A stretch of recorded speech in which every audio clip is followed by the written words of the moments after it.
Bismillahirrahmanirrahim. Assalamualaikum warahmatullahi wabarakatuh. Selamat pagi anak-anak. Ketemu lagi sama Mem Alfi di pertemuan tema 2 kegiatan 5. Sebelum kita memulai kegiatan kita hari ini, sebaiknya kita berdoa terlebih dahulu. Semoga apa yang kita pelajari hari ini bermanfaat dan diridhoi oleh Allah. Berdoa, mulai.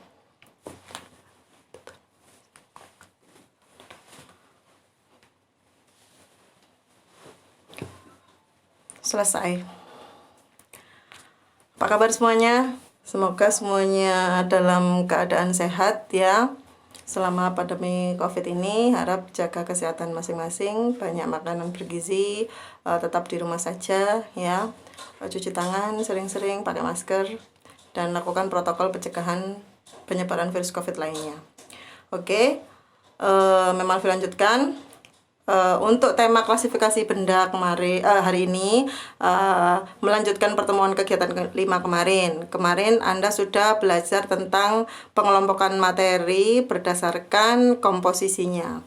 Nah, sekarang kita akan belajar tentang pengelompokan materi atau zat atau larutan dalam asam, basa, atau garam atau netral ya. Itu kegiatan 5. Oke, memang dilanjutkan. Asam, basa, netral atau garam. Mungkin Anda baru mengenal istilahnya kali ini ya. Kalau asam, mungkin Anda bisa bayangkan ya sesuatu yang rasanya asam ya. Garam, asin misalnya. Ya, pada dasarnya senyawa atau larutan yang dikenal dalam kehidupan sehari-hari itu dapat dikelompokkan menjadi larutan yang bersifat asam, basa, atau garam. Di dapur ibu Anda ya, mungkin Anda bisa menemukan zat-zat seperti cuka, sirup ya, kemudian ada sabun cuci piring, ada sabun mandi, ada soda kue, garam dapur, gula, dan lain sebagainya ya. Nah, itu zat-zat tersebut atau benda-benda tersebut dapat dikelompokkan menjadi zat asam, basa, atau garam. Nah, asam atau basa sendiri merupakan 2 golongan zat yang banyak memiliki peranan penting dalam kehidupan kita sehari-hari. Tidak hanya pada makanan, asam basa juga digunakan untuk obat-obatan dan produk-produk rumah tangga serta bahan baku industri. Asam basa juga ada ditemukan juga dalam tubuh kita ya. Dalam tubuh kita misalnya ada asam amino ya, itu juga termasuk kelompok asam. Nah, ini coba Mem Alfi ini ada gambar ya. Di sini gambar pertama ada garam ya, kemudian ada jamu, kemudian ada jeruk nipis, kemudian ada sabun, ada cuka ya, ada cuka. Anda bisa enggak kira-kira membayangkan bagaimana rasanya ketika Anda merasakan, mencicipi benda-benda ini? Gimana rasanya kalau Anda makan garam ya, asin gitu ya misalnya, atau Anda makan jeruk nipis, gimana rasanya? Asam sekali ya.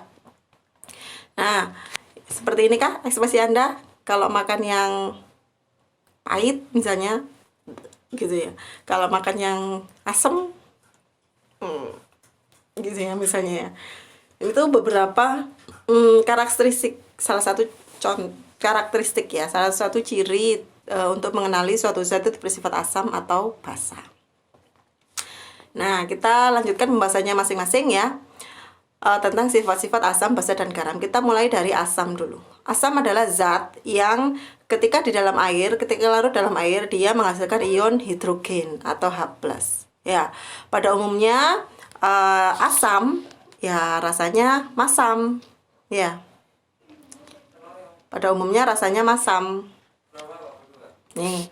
Namun, Anda tidak bisa mengenali sembarang zat dengan mencicipi ya, kecuali dia memang benar-benar makanan, karena bisa jadi asam itu sangat berbahaya. Kemudian asam dapat bereaksi dengan berbagai bahan ya, dia reaktif, dia mudah bereaksi. Kemudian bersifat korosif. Korosif ini merusak ya, merusak. Jadi misalnya ketika dia bereaksi dengan asam, suatu logam bereaksi dengan asam, dia bisa jadi apa ya, korosif atau berkarat kalau logam. Asam bereaksi dengan tubuh kita juga kadang apa ya, kita jadi perih tangannya ya, perih, kena mata juga perih biasanya kalau kita terkena zat-zat yang bersifat asam. Kemudian ciri yang lain dari asam ini, merubah lakmus biru menjadi merah ya, menjadi merah. Kemudian contoh zat-zat yang bersifat asam di sini ada asam nitrat HNO3 ya, kemudian asam klorida HCl, kemudian ada asam cuka CH3COOH, kemudian ada ini asam sulfat ya, H2SO4, kemudian ada asam sitrat. Ini yang kita temukan di sirup-sirup. Biasanya bahan untuk membuat sirup atau minuman rasa. Ya, itu sifat-sifat asam. Di sini memang dicontohkan. Ini asam yang alami ada dalam buah-buahan, misalnya ya, di jeruk, di apel, ini mengandung asam sitrat alami biasanya. Kemudian ini yang ada di dapur, ada cuka. Cuka itu masuk yang ini tadi ya, yang CH3COOH, ini cuka. Ini juga contoh zat yang bersifat asam. Oke, memang dilanjutkan. Pembahasan kedua adalah tentang basa. Basa adalah zat yang ketika larut dalam air, dia menghasilkan ion hidroksida atau OH-. Nih, bedanya dengan asam tadi, kalau asam menghasilkan ion hidrogen, kalau basa menghasilkan ion hidroksida atau OH-. Dan umumnya terasa pahit. Ini, umumnya basa terasa pahit. Tapi sekali lagi, Anda tidak bisa mencicipi secara langsung seluruh benda-benda ya, karena bisa mungkin berbahaya. Umumnya bentuknya berupa kristal padat ya untuk basa. Kemudian basa juga bersifat menetralisir asam. Ketika basa bereaksi dengan asam, dia menghasilkan H2O. Sifat lain dari basa adalah licin, terasa licin di kulit, dan merubah lakmus merah menjadi biru. Ini yang penting, merubah lakmus merah menjadi biru. Contoh zat yang bersifat basa yang kita temukan dalam kehidupan sehari-hari, misalnya ada sabun, deterjen, soda api, ada pasta gigi, obat mah, kemudian soda kue ya, dan lain sebagainya. Itu pembahasan tentang basa. Kemudian yang terakhir, garam. Garam adalah senyawa netral yang terbentuk dari reaksi asam dan basa atau reaksi netralisasi. Pada reaksi netralisasi tersebut akan dihasilkan garam dan air. Ya, sifat asam basa dari larutan garam bergantung pada kekuatan asam basa penyusunnya. Jadi sesuatu zat yang bersifat netral ya, itu kadang masih ada kecenderungan ke asam atau ke basa. Jadi tergantung dia berasal dari zat apa ya. Kemudian tidak merubah kertas lakmus. Jadi lakmus merah tetap merah, lakmus biru tetap biru. Contoh zat-zat yang bersifat garam, nih ada garam dapur ya. Nih. Maaf sebentar. Ini ada contohnya ya, ada garam dapur NaCl, kemudian ada kalsium klorid ya, kemudian ada zinc SO4, seng sulfat ya, dan lain sebagainya. Ini yang umum ditemukan di kehidupan sehari-hari, ada garam dapur. Ini termasuk zat yang bersifat netral atau garam. Ini Mem Alfi juga mencontohkan di sini contoh reaksi netralisasi ya. Ada asam dicampur basa, direaksikan dengan basa, dia akan menghasilkan garam dan air. Itu teorinya. Nah, di sini dicontohkan ada HCl, asam klorida direaksikan dengan NaOH atau natrium hidroksida. HCl bersifat asam, NaOH bersifat basa. Ya. Kemudian dia akan menghasilkan NaCl. NaCl ini garam ya, dan H2O air. Jadi asam bereaksi dengan basa akan menghasilkan garam yang sifatnya netral. Oke. Nah, kita lanjutkan. Untuk mengenali suatu zat itu bersifat asam, basa, atau garam, kita bisa menggunakan dua cara, ya. Cara yang pertama menggunakan kertas lakmus. Kertas lakmus, ada lakmus merah. Lakmus itu ini, gambar yang ini ya. Ini kertas lakmus. Lakmus itu ada dua macam, ada lakmus merah dan lakmus biru. Lakmus merah dan lakmus biru. Untuk lakmus biru, ketika dia ketika dia bereaksi dengan zat yang bersifat asam, lakmus biru akan berubah jadi merah. Ya. Kalau dia bereaksi dengan zat yang bersifat basa, lakmus biru tetap biru. Sedangkan lakmus merah, kalau dia bereaksi dengan asam, lakmus merah tetap merah. Sedangkan kalau lakmus merah dimasukkan ke dalam cairan yang bersifat basa, dia akan berubah jadi biru. Ya. Untuk lebih jelasnya, ini Memalvi ada video simulasi ya. Ini sebentar.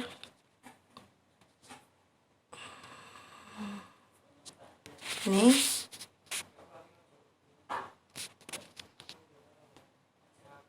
Ya. Sebentar. Diulang.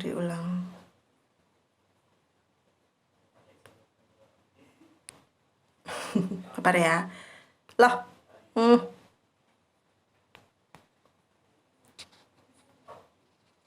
Oke. Ini lakmus merah dimasukkan ke larutan asam, dia berubah jadi merah. Lakmus merah dimasukkan ke yang asam, dia tetap merah. Nih. Oke, Memalvi ulang videonya ya, maaf ya. Oke. Dari sini ya.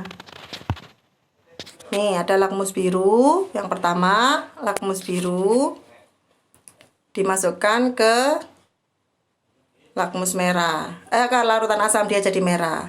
Kemudian yang kedua, lakmus biru dimasukkan ke larutan basa atau netral, dia tetap biru. Ya. Kemudian ada lakmus merah dimasukkan ke larutan asam atau netral, dia tetap merah. Sementara lakmus merah dimasukkan ke larutan basa, dia akan berubah jadi biru. Nah, ini cara membedakan suatu zat bersifat asam atau basa. Oke, Memalvi ulang lagi ya videonya. Nah, ini lakmus biru. Yang pertama dimasukkan ke larutan asam, dia jadi merah ya. Kemudian yang kedua, lakmus biru dimasukkan ke larutan basa, dia tetap biru. Kemudian lakmus merah dimasukkan ke larutan asam, dia tetap merah. Sementara lakmus merah ketika dimasukkan ke larutan basa, dia akan berubah jadi biru. Ini memang kadang perubahannya tidak senyata ini ya, tapi kurang lebih demikian teorinya. Ya. Kemudian selain menggunakan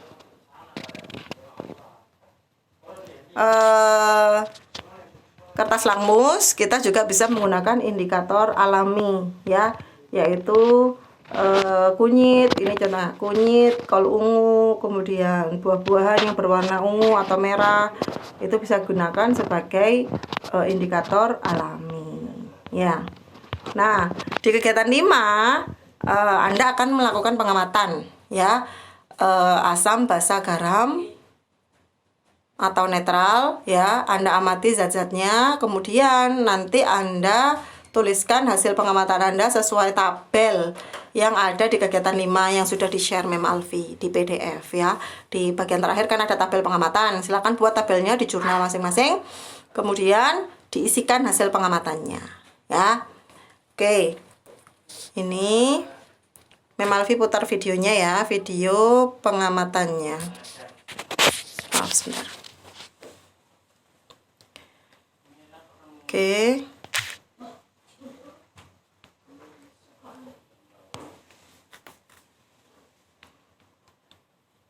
Videonya.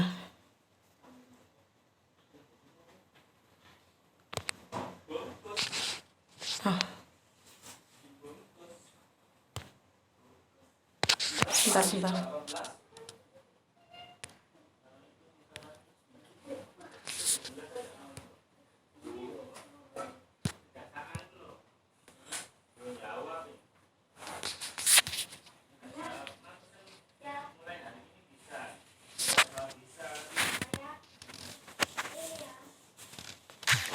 Sebentar ya, ini kok ada sesuatu yang aneh.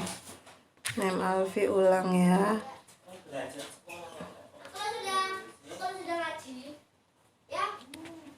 Videonya.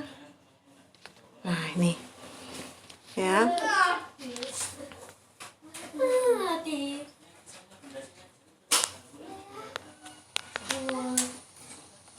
Hari ini kita akan melakukan pengamatan larutan asam dan ya ini Memalfi sudah siapkan ya 6. Ini Memalfi sudah siapkan bahan-bahannya. Ya, ada larutan A, larutan B, larutan C, dan larutan D, larutan E, dan larutan E. Nah, selain larutannya sudah disiapkan, Memalfi juga sudah menyiapkan ini. Ada Kertas lakmus biru dan kertas lakmus merah. Memalfi sudah potong-potong kertas lakmusnya. Ini ya, untuk masing-masing larutan.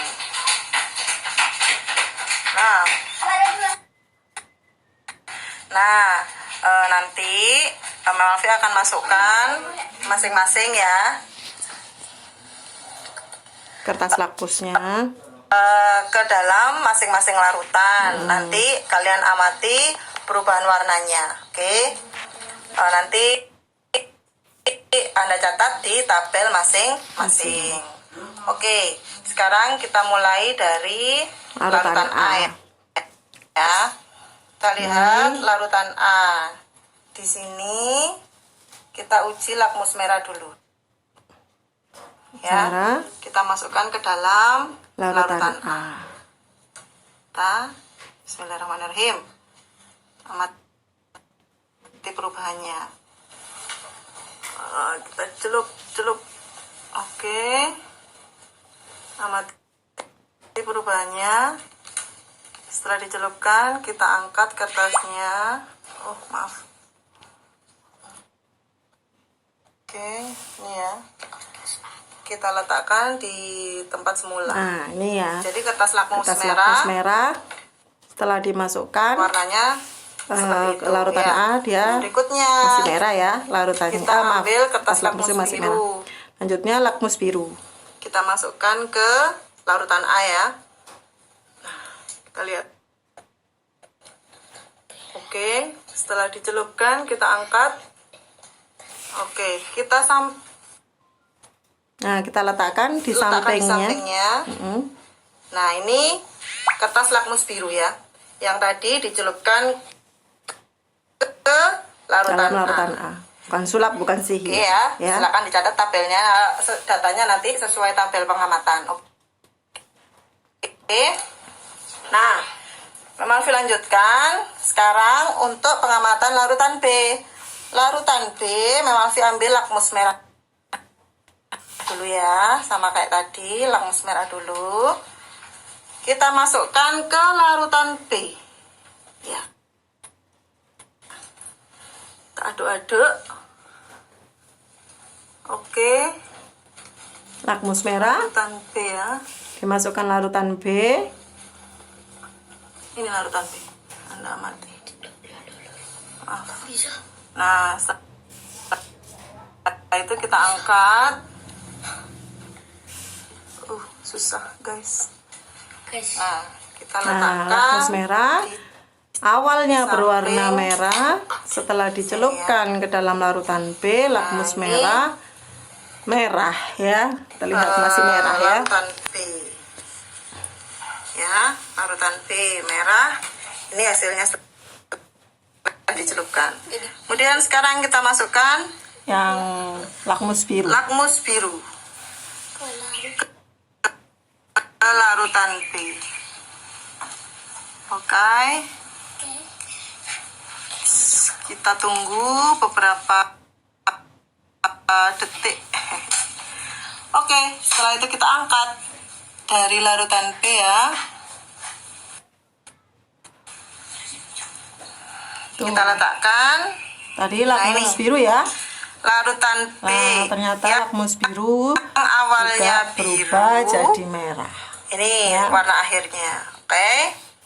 Nah, sudah pengamatan larutan B. Silakan datanya Anda catat di tabel. Oke. Sekarang Larutan C. Larutan C. Kita ambil lakmus merah lagi. Kita masukkan.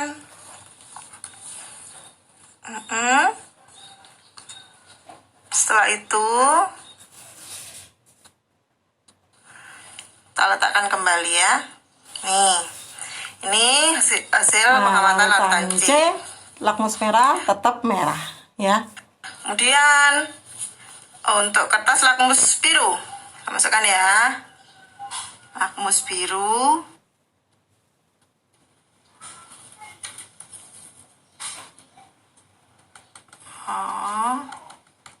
Setelah itu lakmus biru kita angkat. Oke, kita letakkan. Benda mati lakmus biru. Nah, ini hasilnya. Untuk larutan C, ya. lakmus merah, jadi merah. Tetap merah, lakmus biru jadi merah. Jelas ya. Kita lanjutkan pengamatan ke larutan D. Di larutan D, Mama Alfi ambil lakmus merah. Maaf sebentar. Lakmus merah kita ambil, kita masukkan ke larutan D. Oke. Oh, apa yang terjadi? Lakmus merah dimasukkan ke larutan D. Aduh, susah ngambilnya. Ini ya. Nah, kita letakkan di sampingnya. Tuh, lakmus merah berubah jadi lakmus biru.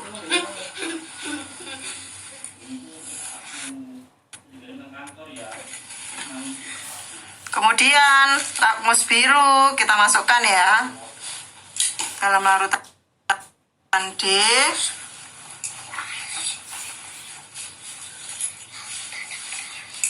Oke, kita ambil, kita letakkan. Nah, ini tas lakmus untuk larutan D.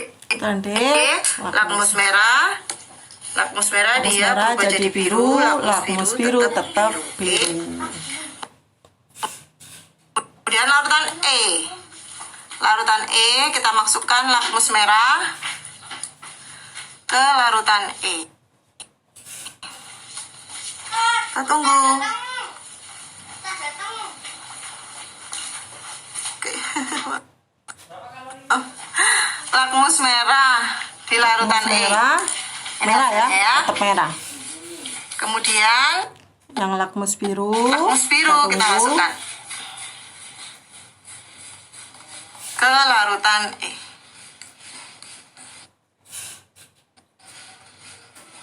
Lakmus biru. Kelihatannya lakmus biru angkat. Berupa apa enggak ya? Kita lihat. Oh, Maaf ya. lakmus biru jadi Ini. sedikit merah ya. Lakmus biru. Ini hasilnya. Berubah ya, berubah. Oke, sudah. Terakhir, larutan F.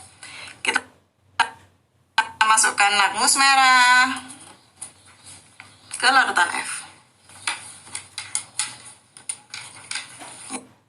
Ya, itu. Lakmus Kita ambil. merah sepertinya tidak berubah ya. Lakmus merah tetap merah kelihatannya, kita lihat ya. Hasil pengamatan pertama lakmus merah tetap merah ya. larutan F, lakmus merah. Kemudian Kemudian lakmus biru kita masukkan juga. lakmus biru. Kita lihat ya.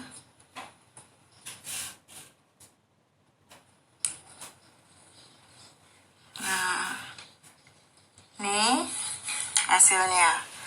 Di larutan F, lakmus merah Tetap merah. tetap merah, lakmus biru tetap biru. Oke, kita lihat ulang ya pengamatannya ya. Ini untuk larutan A, Larutan A dan B itu hasilnya.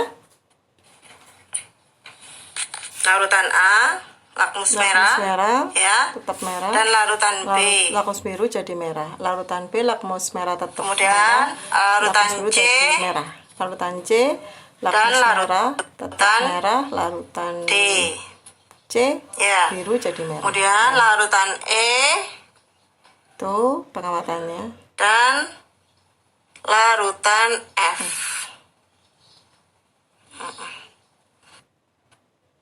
Ini merah ya sebenarnya, kelihatan agak merah. Oke, nah itu Tuh, pengamatan sudah. kita hari ini tentang asam basa. Silakan catat datanya di tabel yang sudah ditentukan. Oke. Kemudian tentukan apakah larutan A ini termasuk asam atau basa atau netral.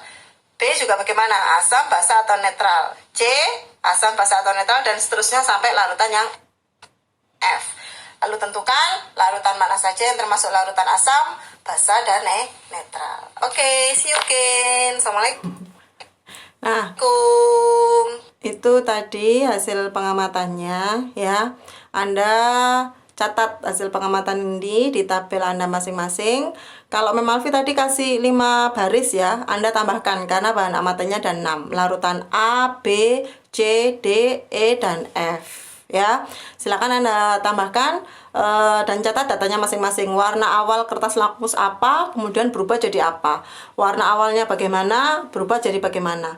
Kalau memang berubah, tulis perubahan warnanya. Kalau memang tetap, ya tetap ya.